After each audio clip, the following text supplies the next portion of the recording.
ਰਾਵਲਾ ਕੋਟ ਨੂੰ ਹੀ ਕਿਉਂ ਨਿਸ਼ਾਨਾ ਬਣਾਇਆ ਗਿਆ? आखिर इस खूबसूरत शहर का अमन जड़ा है उन्होंने किहदी नज़र खा गई है?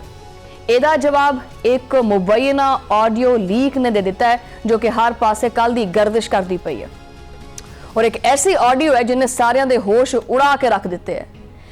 कहते हैं कि जनाब चोर चोरी तो जावे लेकिन हेरा फेरी तो ना जावे।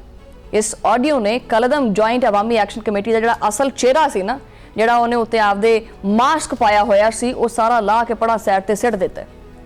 ਵਜ਼ੀਰ ਮੁਮਲਕਤ ਤਲਾਲ ਚੌਧਰੀ ਨੇ ਇਹ ਮੁਬੈਨਾ ਜਿਹੜੀ ਆਡੀਓ ਹੈ ਇਹ ਸੋਸ਼ਲ ਮੀਡੀਆ ਦੇ ਉੱਤੇ ਸ਼ੇਅਰ ਵੀ ਕੀਤੀ ਹੈ ਔਰ ਜਨਾਬੇ ਵਾਲਾ ਇਹਦੇ ਜਿਹੜੇ ਮਰਕਜ਼ੀ ਰਹਿਨੁਮਾ ਨੇ ਸ਼ੌਕਤ ਨਵਾਜ਼ ਮੀਰ ਔਰ ख्वाजा ਮਹਿਰਾਨ ਦੀ ਗੁਫ਼ਤਗੂ ਉਹ ਵੀ ਰਿਕਾਰਡ ਦੇ ਉੱਤੇ ਆ ਗਈ ਹੈ।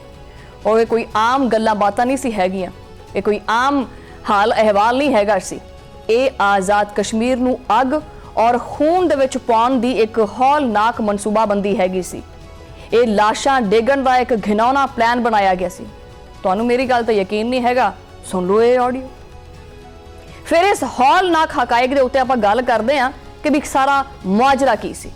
हाँ जी आवाज़ आ रही है? जी जी।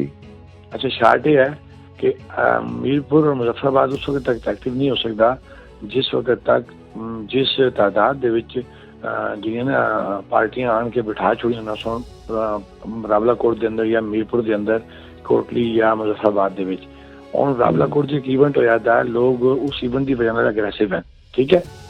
जब तक एक बड़े पैमाने पे उत्थे लड़ाई नहीं स्टार्ट होंदी, मैं तुहानूं खुल के गल दस रहा, उस वक्त तक मीरपुर और मुजफ्फराबाद कोई नहीं कर सकता। इजन क्या तरीके नाल कर, फिर तरीके नाल कर, लेकिन ये देख ले कि उत्थे ट्रूप्स कितनी है, उत्थे ट्रूप्स हैं या नहीं है।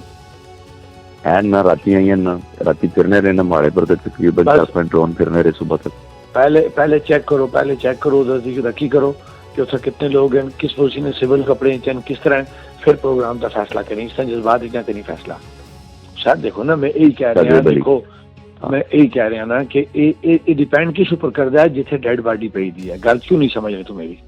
सर मैं भी तो यही तुहानूं कह रहा ना कि तुसा अज रावला कोट देखो, रावला कोट मैच लगसी ते अगली गल बन सी। अगर रावला कोट मैच नहीं लगता असीं कुछ भी नहीं कर सकते।